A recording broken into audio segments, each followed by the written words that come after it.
lanjutkan bersama saya Cindy Permadi. Saudara, 6 lembaga independen nasional bidang hak asasi manusia sepakat membentuk tim pencari fakta kerusuhan yang terjadi akhir Agustus sampai awal September 2025. Selain bertugas untuk mengumpulkan fakta terkait korban jiwa ataupun luka-luka, penangkapan sewenang-wenang dan kerugian yang dialami para korban, tidak tertutup kemungkinan tim ini akan mengungkap dalang kerusuhan.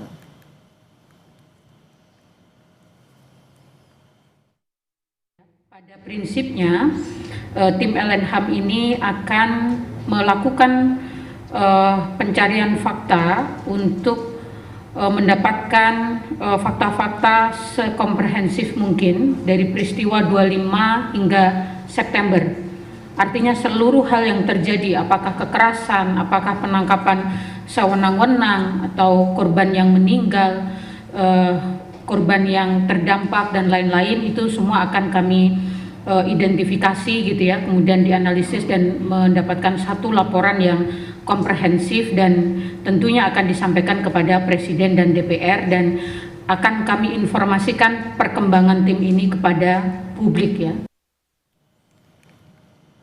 Sebelumnya, Presiden Prabowo setuju pembentukan tim investigasi independen untuk menyelidiki kerusuhan di balik aksi demo pada akhir Agustus yang menewaskan 10 orang. Usai bertemu dengan tokoh-tokoh dari Gerakan Nurani Bangsa di Istana Kepresidenan, Presiden Prabowo memberikan lampu hijau untuk dibentuknya tim investigasi independen kericuhan aksi demonstrasi pada akhir Agustus 2025. Satu tuntutan masyarakat sipil yang juga menjadi aspirasi kami dari GNB adalah perlunya dibentuk komisi investigasi independen terkait dengan kejadian Prahara Agustus beberapa waktu yang lalu yang menimbulkan jumlah korban jiwa, korban kekerasan, luka-luka dan seterusnya yang cukup banyak. Presiden menyetujui pembentukan itu. Dan detailnya tentu nanti pihak istana akan menyampaikan bagaimana formatnya. Wakil Menteri HAM Mugianto mengatakan Presiden Prabowo Subianto sudah merespons berbagai tuntutan yang disampaikan dalam unjuk rasa akhir Agustus lalu. Menurutnya, tim monitoring khusus Kementerian HAM sudah mengumpulkan laporan dari berbagai daerah terkait unjuk rasa yang berujung kerusuhan.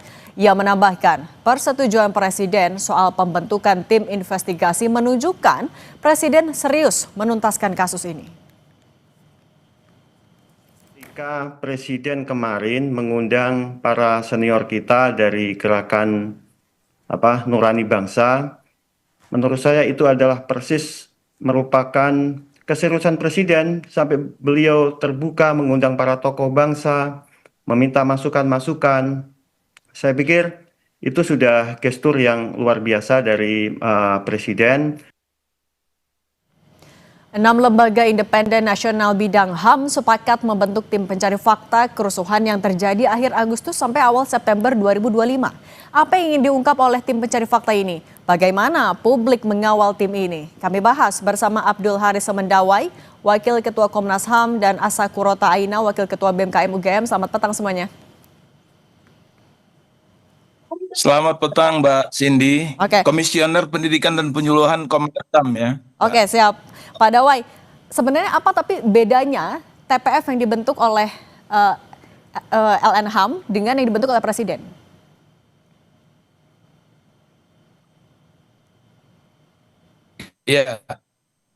Ya, Mbak Cindy, maaf ini putus-putus ya suaranya, jaringannya, tapi saya menangkap tadi pertanyaannya. Jadi yang pertama, kami sendiri belum tahu TPF yang akan dibentuk Presiden itu seperti apa, jadi kami belum tahu apa bedanya.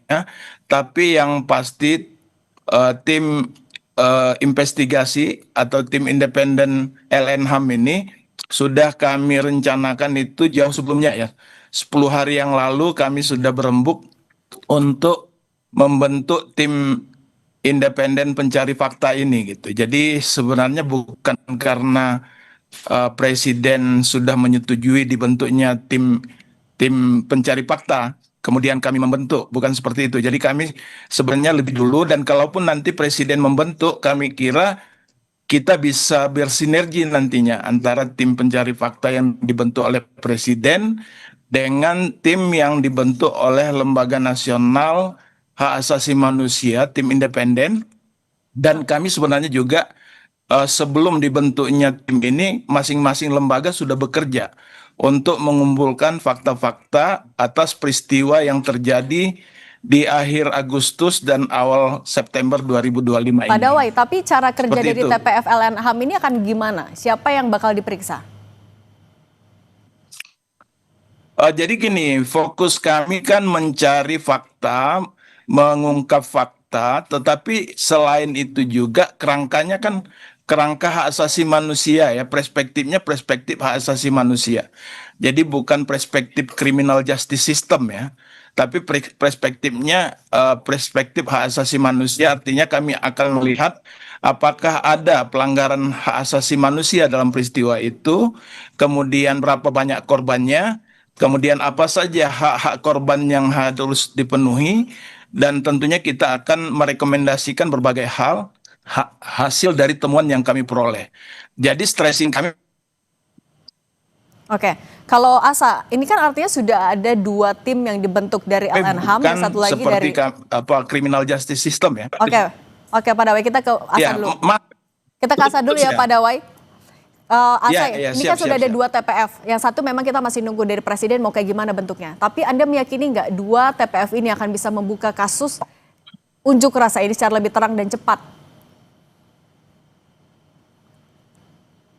Ya, saya rasa tim pencari fakta ini menjadi salah satu harapan juga terhadap penyelesaian pelanggaran-pelanggaran HAM, khususnya di kerusuhan kemarin, dan juga saya cukup mengapresiasi ketika tim gabungan pencari fakta ini memang diinisiasi secara independen, bukan melalui Presiden, karena bagaimanapun juga langkah ini perlu cepat diambil, setidaknya merespon. Jangan sampai terlalu lama dalam pembentukannya sendiri gitu. Tapi Anda melihat perlu ada tenggat waktu artinya dari kerja TPF? Setidaknya itu perlu diberikan untuk menjamin bahwa pelaksanaan ataupun dalam TGPF ini bekerja itu on track, dan itu kembali bahwa saya katakan tidak berlarut-larut gitu. Kalau Pak Dawai, tapi gimana kalau Anda bisa meyakinkan publik juga kalau TF ini tidak akan ada intervensi, akan bisa berkoordinasi dengan baik dengan semua institusi? Ya, itu yang kami harapkan, dan selama ini kan memang Komnas HAM, Komnas Perempuan, KPAI, Ombudsman Republik Indonesia, LPSK, dan KND, ini kan lembaga-lembaga independen yang selama ini insya Allah kita masih bisa menghindar dari berbagai bentuk intervensi tersebut ya. Dan kami bekerja bersama-sama semata-mata untuk bagaimana kita bisa mengungkap kasus ini agar supaya berbagai rekomendasi nanti bisa kami lahirkan. Misalnya antara lain kalau itu untuk keperluan pemulihan korban, kita bisa berikan rekomendasi agar kebutuhan korban itu dipenuhi. Kerusakan-kerusakan fasilitas publik juga diperbaiki, serta jaminan ketidakberulangan peristiwa yang sama di masa depan itu juga penting. Nah, oleh karena itu, dalam tim ini bekerja, kami juga tentunya berharap dukungan dan support juga, serta kerjasama dari berbagai pihak, baik itu pemerintah, kepolisian, TNI, dan berbagai pihak lainnya ketika kami membutuhkan data-data untuk keperluan pengumpulan fakta ini, sehingga apa yang sesungguhnya terjadi di akhir Agustus dan awal September itu bisa kita ketahui secara terang benderang, dan oleh karena itu rekomendasinya diharapkan juga akan tepat gitu Semua institusi sudah bilang siap buka akses untuk ya, LNHAM, sehingga untuk TPF, Pak? tidak bias. Nah, itu oleh karena itu kerjasama.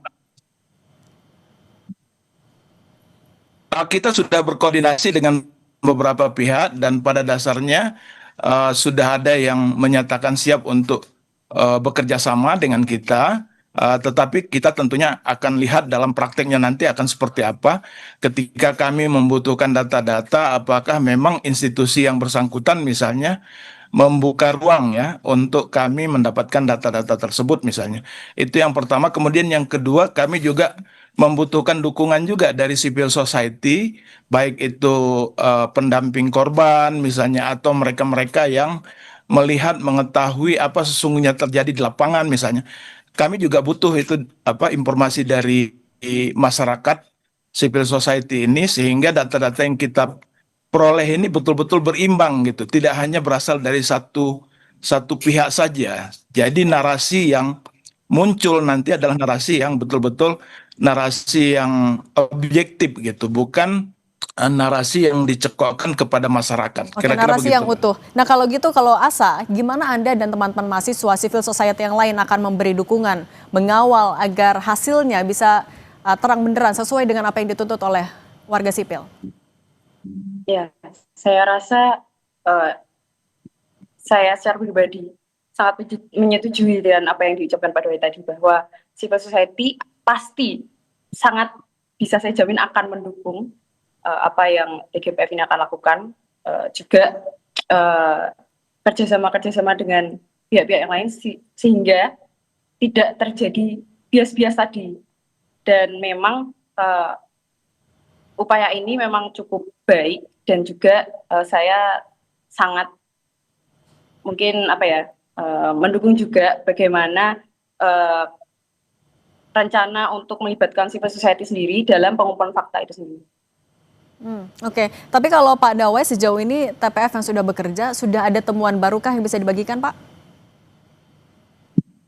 Sebenarnya temuan-temuan yang kami peroleh itu merupakan temuan-temuan yang sudah pernah disampaikan ya, misalnya jumlah mereka yang meninggal dunia akibat peristiwa ini, kemudian berapa jumlah mereka yang mengalami sakit, dan kemudian berapa yang ditahan di berbagai tempat, kemudian berbagai kerusakan. Tetapi kan kami masih memerlukan pendalaman-pendalaman terhadap beberapa kejadian di berbagai daerah, misalnya peristiwa pembakaran gedung DPRD di Makassar misalnya yang menyebabkan meninggalnya sejumlah orang. Tentunya kami masih butuh data-data lebih lanjut ya. Kemudian juga kami bekerja di berbagai daerah, karena itu kerjasama kami LNHAM ini sangat baik sekali, karena memang LNHAM ini kan ada yang hanya punya perwakilan di beberapa daerah, tapi dengan kami bekerja sama, kami bisa menjangkau semua daerah yang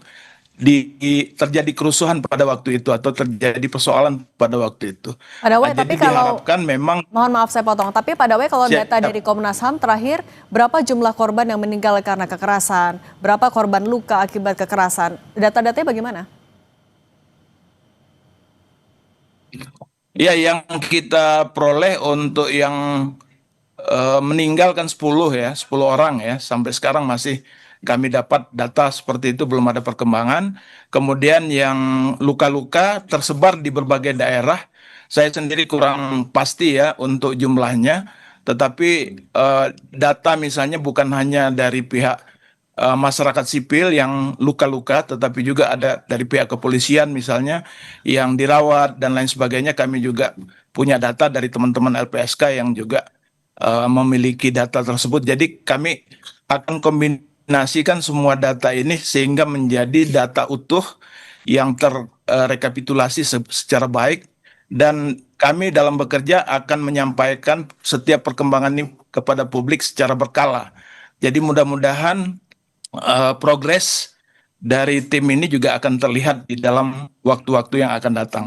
Tapi berangkat dari data korban luka, korban meninggal dunia itu Pak, TPF apa yang akan dilakukan paling pertama, paling dekat dalam waktu dekat ini?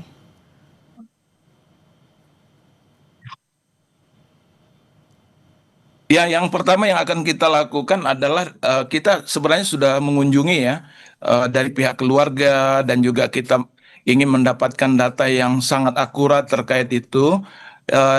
Tetapi yang tadi yang kami sampaikan bahwa ini beberapa hal yang harus kami lakukan lebih lanjut adalah misalnya merekapitulasi dulu seluruh data yang kita punya, Kemudian nanti kita akan dalami lagi dengan memanggil berbagai pihak yang menurut kita memiliki informasi tentang itu. Jadi bisa juga mereka-mereka yang langsung terkait dengan kasus atau memang mereka-mereka yang memiliki informasi terkait dengan misalnya ada yang menyampaikan bahwa serangan itu dilakukan secara terorganisir. Nah, ini kita juga kan perlu klarifikasi lebih lanjut ya terkait itu. Dan apakah itu benar atau seperti apa misalnya. Oke. Jadi ini memang kita masih awal sekali, jadi belum bisa banyak yang kita sampaikan, tetapi rencana-rencana itu memang sudah kita susun untuk di hari-hari ke depan kita akan melakukan pendalaman lebih lanjut terlebih dahulu terkait dengan data-data yang kita punya. Oke, memang butuh waktu, tapi asal kalau dari teman-teman mahasiswa, apa yang paling diharapkan hasilnya? Anda mengharapkan hasilnya seperti apa? Rekomendasi cukupkah sebenarnya? Setidaknya apa ya, lebih ke kalau hasil itu pasti mungkin dari siapa yang memberikan apa temuannya ya Mbak, karena bisa dibilang bahwa sekalipun ini menjadi tim yang independen, tidak akan menutup kemungkinan akan tetap terjadi intervensi seperti itu. Nah, kemungkinan intervensi inilah yang sebenarnya memberikan tingkat kepercayaan itu sendiri. Oke, hasil yang transparan, independen untuk menumbuhkan kembali kepercayaan publik. Asa Kurota Aina, Wakil Ketua BMKM UGM, dan Pak Abdul Haris Semendawai, Wakil Ketua Komnas HAM, Komisioner Komnas HAM. Terima kasih sudah berbagi bersama kami. Ya, terima kasih banyak, Mbak. Kami masih akan kembali dengan informasi Dewan Keamanan PBB.